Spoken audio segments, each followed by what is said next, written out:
Vous êtes Kémy Séba, activiste en Guinée depuis quelques jours. Peut-on savoir la raison de votre présence en Guinée après avoir été refoulé à l'aéroport de Conakry pendant le régime Condé? Et je suis en Guinée 3 ans après mon expulsion, mon interdiction de fouler le sol guinéen pour communier déjà avec la population guinéenne, qui est une population phare sur la question du panafricanisme que nous essayons de représenter en ce XXIe siècle un peu partout où nous allons. Courant politique qui pousse nos populations à la solidarité, à dépasser les clivages ethniques et à la souveraineté. Ça, c'est la première chose. Nous sommes venus pour être en harmonie avec ce qui se passe actuellement, suivre avec attention les différents mécanismes qui régissent la nouvelle société dirigée par le CNRD, d'accord, voir et échanger avec eux, c'est ce que nous avons eu l'occasion de faire, pour savoir quelles sont leurs perspectives, excusez-moi, politiques pour les temps à venir, et évidemment être en harmonie avec la société civile. Nous allons rencontrer tous les chefs politiques de cette société civile, ou en tout cas les plus influents, quel que soit le camp, parce que notre seul parti, ce n'est pas un régime ou autre, notre seul parti, c'est la Guinée, c'est la population guinéenne, et in extenso, c'est la population africaine. C'est l'axe principal de l'ONG Urgence panafricaniste.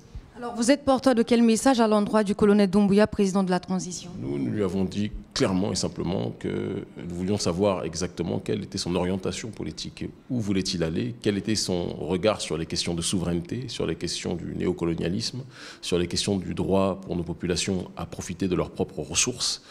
Et en toute sincérité, les propos qu'il a énoncés étaient des propos qui allaient dans le sens quand même de quelqu'un qui veut secouer le cocotier.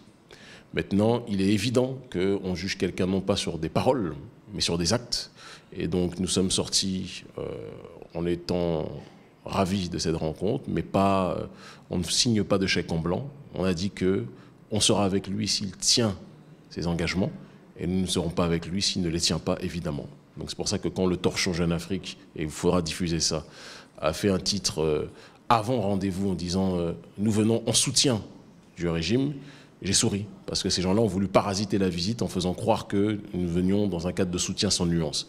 Nous soutiendrons fondamentalement le régime et M. Colonel Doumbouya, qui est un homme objectivement très fraternel, très accessible. Ça, c'est quelque chose qui est du domaine du factuel, d'accord. Nous le soutiendrons s'il tient à matérialiser les propos qu'il a énoncés auprès de nous. S'il le fait, je pense qu'il sera avec Assimi Goïta un nouveau visage de cette démarche institutionnelle qui va dans le cadre de la souveraineté et qui est en harmonie avec le combat que nous menons au sein de la société civile. Alors, comment vous vous organisez avec les membres de la société civile pour que ceux-ci jouent un rôle très important dans la transition guinéenne?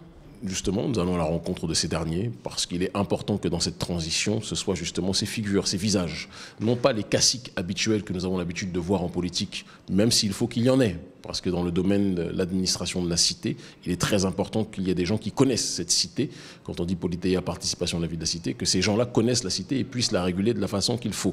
Mais il faut désormais, en ce début du XXIe siècle, désormais que les différents acteurs les plus influents de cette société civile prennent des responsabilités, qu'on renouvelle le paysage politique. Et on a beaucoup parlé à ce sujet avec M.